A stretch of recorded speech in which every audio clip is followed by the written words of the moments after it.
ground.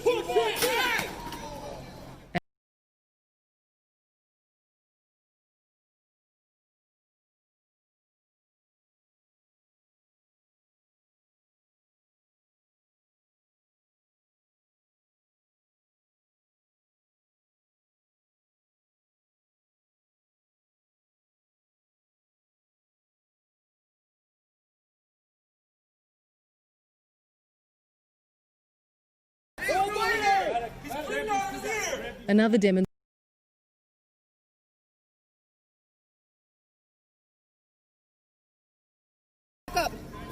You better get an ambulance for him. A Buffalo police statement initially claimed he tripped and fell, but after this phone footage was released, 2 officers were suspended. The man is in a stable condition in hospital. In New York City, too, police brutality is in the spotlight. Today, thousands came together, filing across Brooklyn Bridge. George Floyd's brother among them. I'm proud of the protests, but I'm not proud of the destruction. In the nation's capital, police retreated, sparking a drastic change in the mood.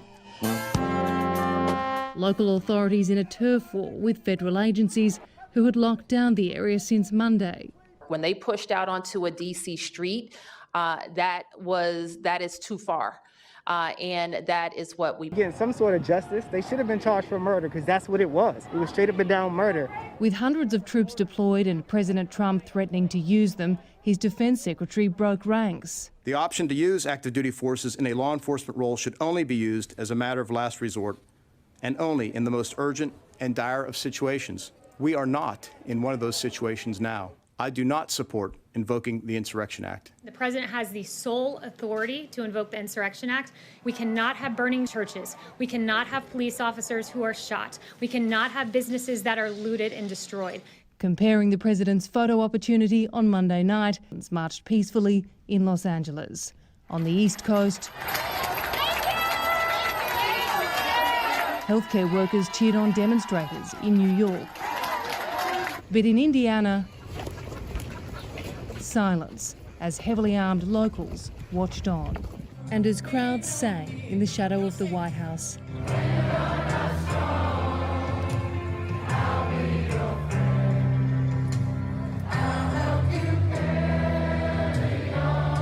a former resident broke his silence. There is a change in mindset that's taking place, a greater recognition that we can do better. In Washington, D.C., Amelia Adams. We need to change the world. We need to change America. In the reflection of the Washington Monument tonight, the sense that change is finally in motion. In Washington, D.C., Amelia... Trying to herd them away. They're doing their best. There's been a few scuffles, of course, but generally it's been pretty peaceful. And after a day of controversy and a day which ended in peace. I'll tell you the story. They defied a court order, thousands gathering in the city centre at Town Hall.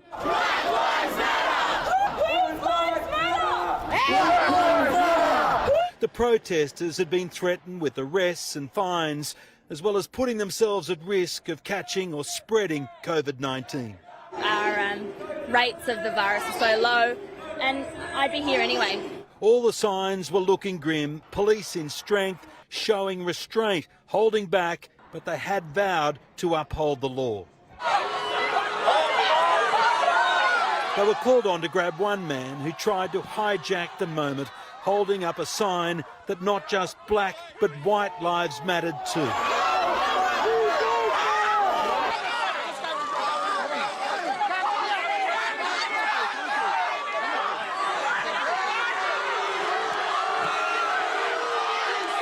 At the same time, numbers at Town Hall were swelling and spilling onto the roofs of shops. Then suddenly an announcement to the crowd. The illegal protest had turned legal after a last-minute decision by an appeal court. Everybody, you know that we've won the appeal and that this march is authorised. It's authorised. The about face came just minutes before the official start to the protest. But today we beat the system. Stand proud, stand together. The court decision was a setback for the state government, which claimed the gathering was too much of a threat to public health. As the numbers grew, The organisers did their best to keep the risks to a minimum, handing out masks and sanitiser. The legal issues ironed out, the focus returned to the reason for the rally. The 400 or more Indigenous deaths in custody, a terrible record that has haunted Australia for decades. Marching through the city, it's exactly what the government didn't want. But with this crowd, inspired by a court victory, and with so many people here, police had to let it happen. In fact, they led the parade. At one point, the demonstrators, in a symbol of solidarity with George Floyd, took a knee in the middle of Castlereagh Street.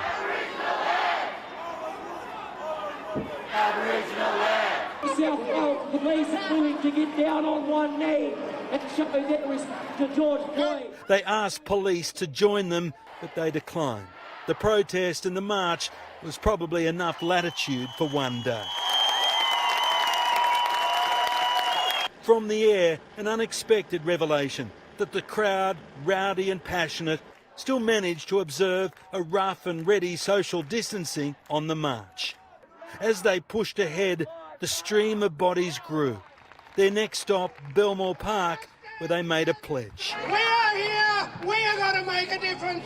Thank you, everyone. Thanks for coming.